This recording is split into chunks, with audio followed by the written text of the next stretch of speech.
Bismillahirrahmanirrahim. Assalamualaikum warahmatullahi wabarakatuh. Alhamdulillah alladzi anzalas sakinata fi qulubil mu'minin. Asyhadu an la ilaha illallah wahdahu la syarikalah wa asyhadu anna Muhammadan abduhu wa rasuluh. Allahumma sholli wa sallim ala sayyidina Muhammad wa ala alihi wa sahbihi ajma'in. Amma ba'du. Jamaah yang dimuliakan Allah, marilah pada siang hari ini kita mencoba untuk menelaah dari antara sekian banyak firman Allah. Dari sekian banyak firman Allah, kita dapati di antara firman Allah yang diawali dengan kalimat iman, amana yu'minu imanan, selalu atau banyak yang dihubungkan dengan kalimat takwa. Penghubungan dihubungkannya kata iman dengan kalimat takwa, jika kita telaah, di sana Allah mempunyai satu tujuan yang mulia bagi kita orang-orang yang beriman. Di antara tujuan yang dikehendaki oleh Allah kepada kita orang-orang yang beriman, yaitu agar kita dapat meningkatkan kualitas iman kita kepada kualitas iman yang tertinggi. Kualitas iman yang tertinggi adalah takwa. Jamaah yang dimuliakan Allah, berbicara tentang takwa, Allah sudah memberi kepada kita satu peringatan yang bunyinya tazawwadu fa inna khairaz zadit taqwa. Berbekallah kamu sekalian, sesungguhnya sebaik-baik bekal itu adalah takwa. Artinya Allah Subhanahu wa ta'ala menghendaki kepada kita semuanya yang beriman, hendaknya saat kita kembali kepada Allah, hendaknya kita telah menjinjing bekal, membawa bekal, yaitu iman, yaitu takwa. Selain takwa, bekal itu tidak diharapkan oleh Allah. Jamaah yang dimuliakan Allah, mari kita perhatikan bagaimana Allah menyayangi kita, mengharapkan kita agar iman kita itu meningkat menjadi kualitas takwa. Kita perhatikan firman Allah yang berbunyi, ya ayyuhalladzina amanu kutiba alaikumussyam kama kutiba alal ladzina min qablikum la'allakum tattaqun. Amanu di sini kemudian diakhiri dengan tattaqun. Bagaimana Allah mengajarkan kepada kita sebuah ajaran yang dapat meningkatkan kualitas iman menjadi takwa dengan salah satu di antara contoh Allah Subhanahu wa ta'ala mengharamkan sesuatu yang halal dimakan di siang hari, oleh Allah diharamkan, siang hari dihalalkan di luar bulan puasa, makanan itu halal dimakan, tetapi Allah mengharamkan mengharamkan makan di siang hari di bulan puasa. Pengharaman makan di siang hari di bulan puasa itu salah satu di antara tujuannya adalah untuk meningkatkan kualitas takwa, ya, untuk supaya kita sampai dengan kualitas takwa. Di samping kita di bulan puasa itu disuruh menjaga untuk tidak memasukkan sesuatu apapun ke dalam rongga tubuh kita. Kita disuruh untuk selalu zikir, ingat kepada Allah, hati kita, pikiran kita supaya diisi dengan isi Allah. Amal dan perbuatan kita tidak diniatkan kecuali untuk ibadah. Itulah yang pernah saya sampaikan pada minggu yang lalu, bahwa salah satu di antara makom dalam tasawuf adalah al-wara', di mana dalam al-wara' manusia harus sudah bisa menanamkan dirinya, hidupnya untuk ibadah, dan mengisi hati dan pikirannya hanya isinya Allah Subhanahu wa ta'ala. Bulan puasa seperti itu isinya.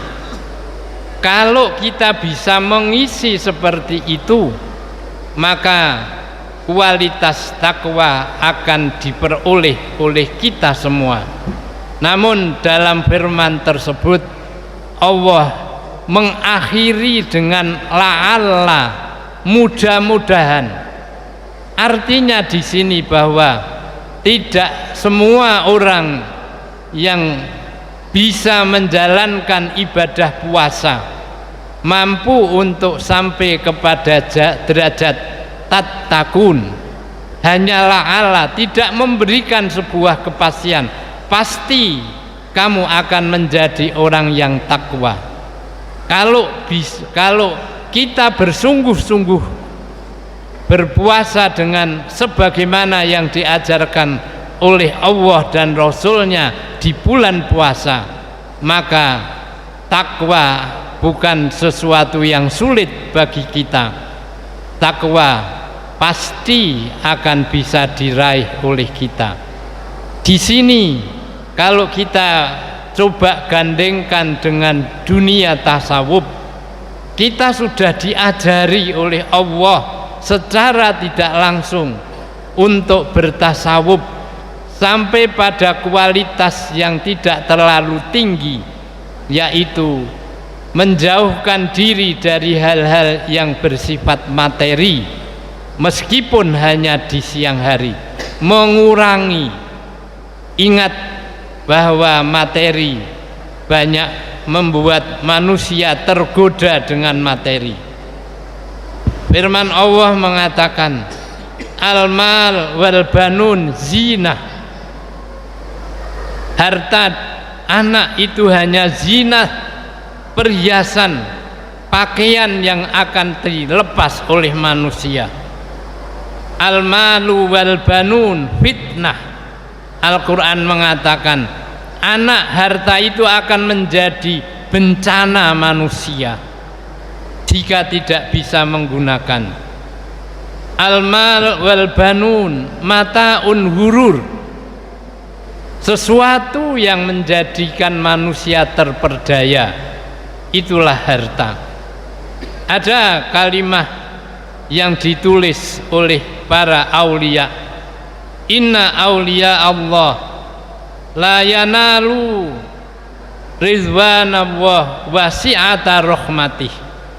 Sesungguhnya wali-wali Allah itu mereka tidak menerima ridho dan luasnya rahmat Allah, la bikasrotil ibadah, bukan karena banyaknya ibadah. Ibadah memang dibutuhkan, tapi itu tidak menjadi penentu kita untuk memperoleh si'ata rahmatillah wa ridwani. Lakin kata ulama, mereka menerima rahmatnya Allah yang luas dan ridhonya karena apa? Bistihanatid dunya wa sakhawatin nafsi, dengan mengecilkan, meremehkan, mengarti kecilkan dunia, dan sakhawatin nas, menjadi manusia yang dermawan. Dermawan dengan harta kayanya. Harta kekayaannya untuk apa? Untuk meraih ridhonya Allah, luasnya rahmat Allah. Jadi orang-orang itulah yang menyebabkan mereka memperoleh ridho dan rahmatnya, ridho dan rahmatnya Allah. Sekali lagi, sesungguhnya iman kita ini belum cukup untuk kita gunakan menghadap kepada Allah. Kalau hanya iman saja, iblis itu orang yang makhluk Allah yang beriman. Perhatikan firman Allah, wa idh qulna lil malaikati isjudu li Adam fasajadu illa iblis aba wastakbar wa kana minal kafirin. Kita diingatkan oleh Allah saat Allah berkata kepada para malaikat, sujudlah kepada Adam. Semuanya bersujud kecuali iblis, aba, menolak, wastakbar, sombong. Maka dengan kesombongannya itulah orang iblis menjadi kafir. Dan ada dalam ilmu tauhid bahwa orang sombong sudah termasuk kategori yang kafir. Mutakabbir itu hanya haknya Allah, bukannya manusia. Manusia itu kecil. Kesombongannya iblis di mana? Dia merasa lebih terhormat daripada manusia. Dia dicipta dari api, dan menurut dia diciptakannya dia dari api menyebabkan dia lebih tinggi daripada derajat manusia. Untuk apa saya lebih tinggi derajatnya? Tunduk kepada manusia. Itulah yang menyebabkan meskipun dia beriman tapi ingkar, tidak menjalani perintah Allah, tidak tunduk, tidak patuh, artinya tidak takwa. Karena itulah orang iman diharapkan oleh Allah senantiasa bertakwa kepada Allah. Di setiap Jumat para khatib selalu mengakhiri khutbahnya dengan sebuah wasiat, ittaqullaha ya ayyuhalladzina amanu ittaqullah haqqa tuqatih wala tamutunna illa wa antum muslimun. Bertakwalah kamu dengan sungguh-sungguh takwa, jangan sekali-kali kamu mati kecuali kamu dalam keadaan muslim.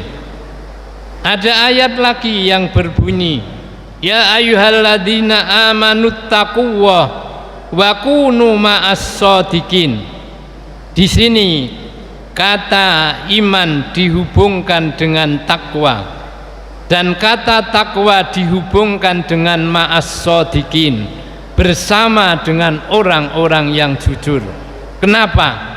Karena takwa akan bisa rusak, akan bisa luntur bila bergaul dengan orang-orang yang tidak jujur, orang yang dusta, orang yang kadzib, karena orang-orang yang dusta atau al-kadhib selalu mendorong untuk berbuat jahat dan berbuat dosa. Billahi taufik wal hidayah. Wassalamualaikum warahmatullahi wabarakatuh.